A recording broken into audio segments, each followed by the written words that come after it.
We are now starting RCC, Reinforced Cement Concrete Design। ये जो syllabus है, जो सब्जेक्ट है, वो सिविल इंजीनियरिंग का सबसे इम्पोर्टेंट सब्जेक्ट है, जो हमें एक प्रैक्टिकल की तरफ ले जाता है। जैसा हमने पहले पढ़ा, सिंपल कंक्रीट के रिलेटेड हमने पहले पढ़ा कंक्रीट टेक्नोलॉजी सब्जेक्ट में, और इस सब्जेक्ट में हम क्या पढ़ते हैं, आरसीसी। इसके नाम से पता चलता है ये कोई मॉडिफाइड सब्जेक्ट है कंक्रीट टेक्नोलॉजी का। ओके, सो सबसे पहले तो हम प्रीवियस जो हमने कंक्रीट टेक्नोलॉजी में पढ़ा है उसको हम रिव्यू करेंगे, उसके बाद से अपने इस सब्जेक्ट को इंट्रोड्यूस करेंगे इस लेक्चर में। फर्स्ट ऑफ ऑल हमने पढ़ा कंक्रीट। तो ये सबको पता है कंक्रीट क्या चीज़ है। Concrete is the mixture of cement, aggregate, sand and water. Water क्यों ऐड करते हैं? क्योंकि वो बॉन्ड बनाने के काम आता है उसके अंदर। ओके,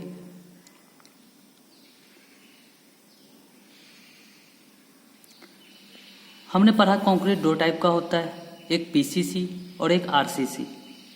जो पीसीसी है वो प्लेन सीमेंट कंक्रीट होता है, जो आरसीसी होता है वो रेनफोर्स सीमेंट कंक्रीट होता है। ओके, ये पहले भी हम आरसीसी से इंट्रोड्यूस हो चुके होंगे, ठीक है। उसके बाद आती है यूनिट वेट ऑफ कंक्रीट। तो दो हमारे पास जो कंक्रीट हैं, पीसीसी और आरसीसी, इन दोनों का जो यूनिट वेट है वो अलग अलग होता है। एक होता है 24 न्यूटन पर मीटर क्यूब होता है, एक 25 न्यूटन पर mm क्यूब। ओके, या फिर हम इसको और लिख सकते हैं 24 किलो न्यूटन पर मीटर क्यूब, 25 किलो न्यूटन पर मीटर क्यूब। ओके,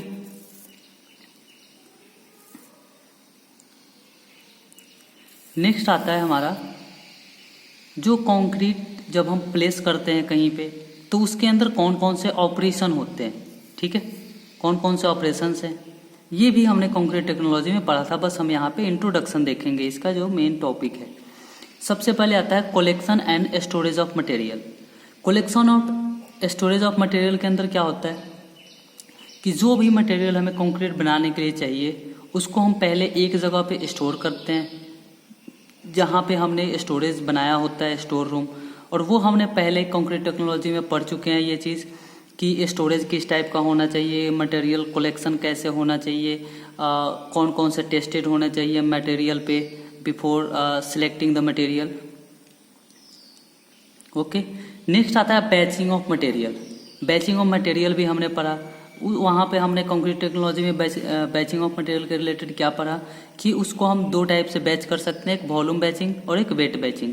मीन्स हमें क्वांटिटी फाइंड करना है, ठीक है, किसी भी चीज़ का जो अब हम उसको मिक्स करते हैं तो एक रेशियो में मिक्स करते हैं। बैचिंग ऑफ प्लांट वही चीज़ होता है, बैचिंग ऑफ मटेरियल वही चीज़ होता है, जो कि एक बैचिंग प्लांट पे सबको एक रेशियो में मिक्स किया जाता है, उसको बोलते हैं बैचिंग ऑफ मटेरियल। नेक्स्ट आता है मिक्सिंग ऑफ मटेरियल। हमने रेशियो सेलेक्ट कर लिया, ठीक है, उसको एक जगह कलेक्ट कर लिया, किसी एक, जैसे हमारे पास मिक्सर होता है, कुछ भी होता है, उसके अंदर डाल देते हैं, तो वो बैचिंग हो गया ना। जैसे वॉल्यूम हो गया, एक डब्बे डालें या ये डालें, कोई भी हो गया, ठीक है। नेक्स्ट आता है मिक्सिंग ऑफ मटेरियल। नेक्स्ट है मिक्सिंग ऑफ मटेरियल, मीन्स जो मटेरियल हमने बैचिंग किया उसका अब मिक्सिंग करना है। उसको मिक्सिंग के लिए मशीनें हैं हमारे पास, बहुत सारी मशीनें हैं जो मिक्सिंग में काम आती है। सबसे पहले तो जो सिंपल सा मिक्सर होता है वो देखा आपने, जो सिंपल घरों में यूज होता है, छोटी मोटी बिल्डिंगों बनाने में उसका यूज किया जाता है, वो आपने देखा। ओके, नेक्स्ट आता है हमारा ट्रांसपोर्टेशन ऑफ प्रीपेड कंक्रीट। जब हम कंक्रीट बना लेते हैं तो हमारा नेक्स्ट क्या होता है कि हम इसको उसके साइट तक पहुंचाएं जहां पे ये काम होना है, कोई भी कंक्रीट वर्क होना है, उस साइड तक हम पहुंचाए उसको बोलते हैं transportation of concrete. Transportation of concrete different material से होता है, मेथड से होता है। एक तो जैसे मान लो हमारे पास साइट पे ही बना हुआ है, बस हमें जहाँ पे उसको प्लेस करना है वहाँ ले जाना है, तो छोटे से हम यूज करते हैं, ठीक है। जो पहिया उस वाला होता है उसको यूज करते हैं। अगर कहीं दूर पड़ा हुआ है, ठीक है, तो उसको हम क्या करते हैं, आरएमसी ड्रम यूज करते हैं। जो आरएमसी ट्रक होती है उसको यूज करते हैं। उसको बोलते हैं रेडी मिक्स कंक्रीट। उसके अंदर क्या होता है कि हम सब कंक्रीट को एक बैचिंग प्लांट में मिक्स कर लेते हैं, फिर वहाँ से एक क्वांटिटी में, ठीक है, वो क्यूबिक मीटर का ऊपर आता है, 3 मीटर क्यूबिक, 4 क्यूबिक मीटर ऐसे करके उसके अंदर फिल हो जाता है, फिर वो आ जाता है हमारे यहाँ। नेक्स्ट होता है प्लेसिंग ऑफ कंक्रीट। अब मान लो प्लेस कैसे करना है, ठीक है, हमने तो मिक्स कर दिया, उसको अपने साइड पे ला भी लिया। नेक्स्ट होता है प्रोसीजर प्लेसिंग। जैसे हमें जहाँ पे यूज करना है, फॉर एग्जांपल हमें स्लैब में डालना है तो वो स्लैब में डालते हैं, फॉर एग्जांपल। तो उसके अंदर क्या होता है, हम पंप से भी डालते हैं और मैनुअल भी डालते हैं। पंप बहुतों ने देखा होगा कंक्रीट साइट पे, जो बड़े बड़े कंक्रीट होते हैं, साइट होते हैं, जहाँ बड़े बड़े बिल्डिंग साइट होते हैं, वहाँ पे यूज होता है कंक्रीट पंप। नेक्स्ट होता है compaction of concrete. Compaction of concrete के अंदर मीन्स कि वो पूरा कॉम्पैक्ट हो, ताकि उसका जो कॉम्पैक्शन ऑफ कंक्रीट मीन्स क्या होता है कि उसका एक प्रॉपर वॉल्यूम, बीच का जो वॉइड्स होता है उसके अंदर जो एयर्स हैं उसको निकाल देते हैं, ठीक है, ताकि वो प्रॉपर बॉन्डिंग बना सके। नेक्स्ट आता है finishing of concrete. Finishing of concrete में क्या होता है कि जब हम उस पर कंक्रीट डालते हैं तो वो प्रॉपर ऊपर से फिनिशिंग हमें देना होता है, जिससे कि वो दिखने में अच्छा लगता है, अपीयरेंस उसका अच्छा लगता है। ओके। नेक्स्ट आता है क्यूरिंग ऑफ कंक्रीट। क्यूरिंग तो सबको पता है, क्यूरिंग को करते हैं। क्यूरिंग में के अंदर क्या होता है कि जब हम सीमेंट डालते हैं और वो वाटर के साथ केमिकल रिएक्शन करता है, ठीक है, जिसकी वजह से वो कंक्रीट को हार्ड बनाता है। तो अगर ये चीज़ उसके हाइड्रेशन प्रोसेस, जो केमिकल रिएक्शन होता है उसको बोलते हैं हाइड्रेशन प्रोसेस। हाइड्रेशन प्रोसेस को कंटिन्यू रखने के लिए, ताकि वो जितना हाइड्रेशन प्रोसेस उसके अंदर होगा उतना उसका स्ट्रेंथ इंक्रीज होगा। सो हाइड्रेशन प्रोसेस को मेंटेन करने के लिए हम क्यूरिंग ऑफ कंक्रीट करते हैं। क्यूरिंग ऑफ कंक्रीट क्यों करते हैं? Hydration, for hydration. Okay. Next आता है रिक्वायरमेंट ऑफ गुड कंक्रीट। जैसे हमने कंक्रीट तो हम ऐसे बना सकते हैं किसी भी मटेरियल से या कुछ भी, बट हमें इसमें रिक्वायरमेंट क्या क्या चीज़ है जो हमें एक बेस्ट कंक्रीट दे सकता है, उसका रिक्वायरमेंट क्या क्या है? फर्स्ट रिक्वायरमेंट तो ये है, जो उसके अंदर मटेरियल जो हम कंक्रीट के अंदर यूज कर रहे हैं वो सब मटेरियल प्रॉपर होना चाहिए, टेस्टेड, प्रॉपर टेस्टेड मटेरियल होना चाहिए। ओके। सो फर्स्ट पॉइंट है हमारे पास, the aggregate must be clean and hard and durable. जो एग्रीगेट यूज करेंगे वो एकदम क्लीन होना चाहिए, कोई अनवांटेड ग्रास वगैरह या कोई अनवांटेड ऐसे या फिर ऐसे ज़्यादा उसमें धूल मिट्टी ना होना चाहिए। ओके। नेक्स्ट है it should have good workability.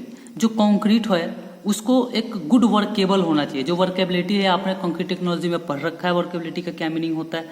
मैं आपको बस यहाँ पे थोड़ा सा इसका व्यू दे देता हूँ। वर्केबिलिटी ऑफ कंक्रीट का मीनिंग होता है कि उसको ले जाने में और ले आने में वो कितना कंफर्टेबल है, ठीक है, वो कहीं आ जा सकता है, प्लेस इजीली हो जाता है, ठीक है। बट वर्केबिलिटी का हमें डिसएडवांटेज भी है। अगर कोई कंक्रीट अगर ज़्यादा अच्छा वर्केबिलिटी देता है तो उसका स्ट्रेंथ या फिर उसमें ब्लीडिंग वगैरह सेग्रीगेशन का ये चांसेस ज़्यादा होता है।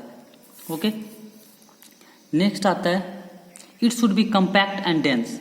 जो मटेरियल होना चाहिए वो कम्पैक्ट होना चाहिए, मीन्स जो जल्दी से सेट हो जाए। डेंस में क्या, उसके अंदर ज़्यादा वॉइड्स ना हो, प्रॉपर मिक्स होना चाहिए, ठीक है। Concrete should be homogeneous mixture. इसका जो मिक्सर होना चाहिए वो होमोजेनियस मिक्सर होना चाहिए, मीन्स होता है कि प्रॉपर मिक्स होना चाहिए। कोई भी ऐसा ये प्रॉपर मिक्सर होना चाहिए इसके अंदर, ठीक है। नेक्स्ट आता है इट शुड बी इम्परमिएबल। ये इम्परमिएबल होना चाहिए। इम्परमिएबल का मीन्स होता है कि वाटर रेसिस्टेंस होना चाहिए। Okay.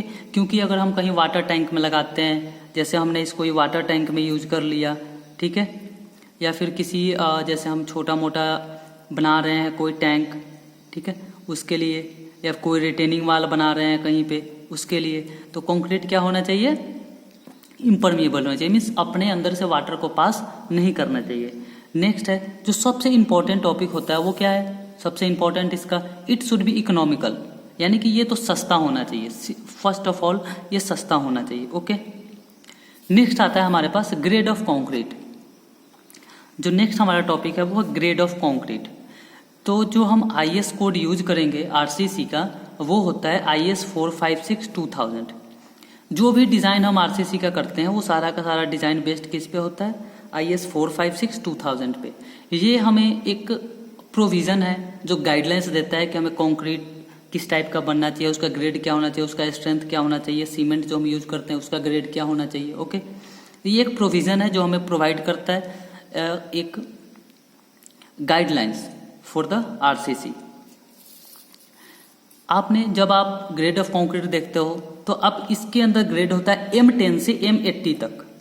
Okay, M10 to M80। तो M80 में जैसे M15 हो गया, M20 है हमारे पास, M20 है, M25 है, ऐसे करके M80 तक होता है। ओके, तो जो M है इसके अंदर जो मीनिंग होता है M10 है। अगर हमने कोई कंक्रीट M10 सेलेक्ट किया, इसका मीनिंग ये है कि जो M है वो मिक्स को बताता है M, और 10 जो होता है वो ये दिखाता है कि आफ्टर 28 डेज जो हम क्यूब टेस्ट करते हैं, आपने पहले कंक्रीट टेक्नोलॉजी में इसका टेस्ट किया होगा, जो क्यूब टेस्ट करते हैं वो आफ्टर 28 डेज जो M10 का स्ट्रेंथ होगा वो होगा 10 न्यूटन पर mm²। ओके, जो इसका टेस्ट करते हैं वो क्यूब का साइज क्या होता है 15 centimetre into 15 centimetre into 15 centimetre. Okay, या 150 mm into 150 mm into 150 mm। Okay,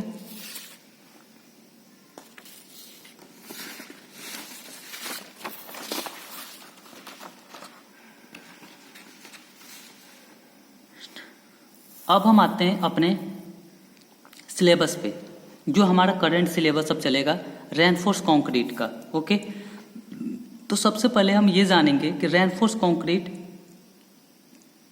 होता क्या है, means what do you understand by RCC या RCC डिजाइन। सो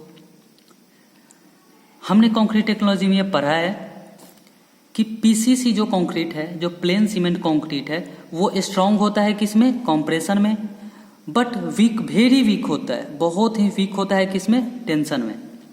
तो हमें क्या चाहिए, जो हम स्ट्रक्चर बनाते हैं कोई भी, उसमें टेंसाइल फोर्स और जो हमारा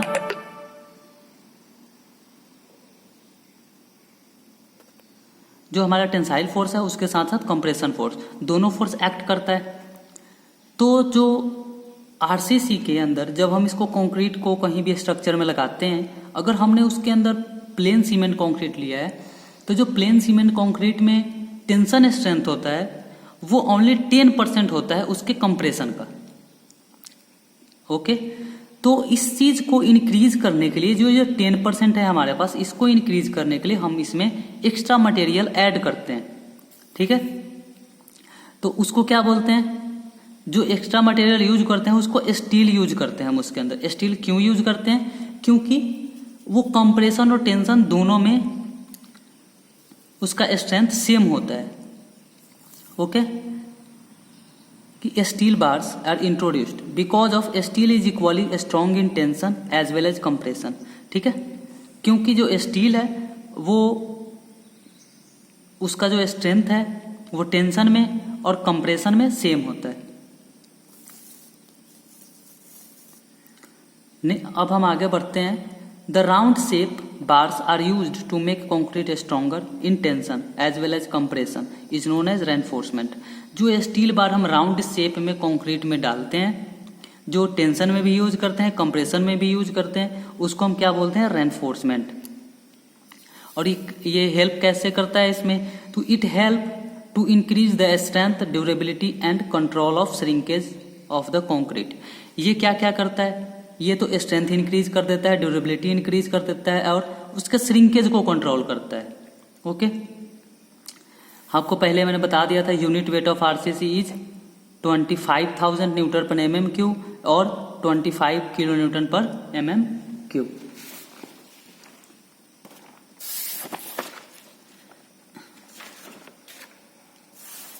नेक्स्ट आता है हमारे साथ यूजेज ऑफ आरसीसी, कि आरसीसी का यूजेज क्या है। तो जो आरसीसी का यूजेज है वो मैं आपको सिंपल सा बताता हूँ। ये देखो आप, फर्स्ट हमारे पास है बिल्डिंग। जो बड़े बड़े बिल्डिंग्स होते हैं, पहले तो जो ट्रेडिशनल बिल्डिंग्स होती थी उसमें आरसीसी यूज नहीं होता था, ठीक है। ट्रेडिशनल बिल्डिंग्स मीन्स जो पुराने ज़माने के बिल्डिंग्स होते थे उसके अंदर कोई भी कंक्रीट वर्क नहीं होता था, ओके।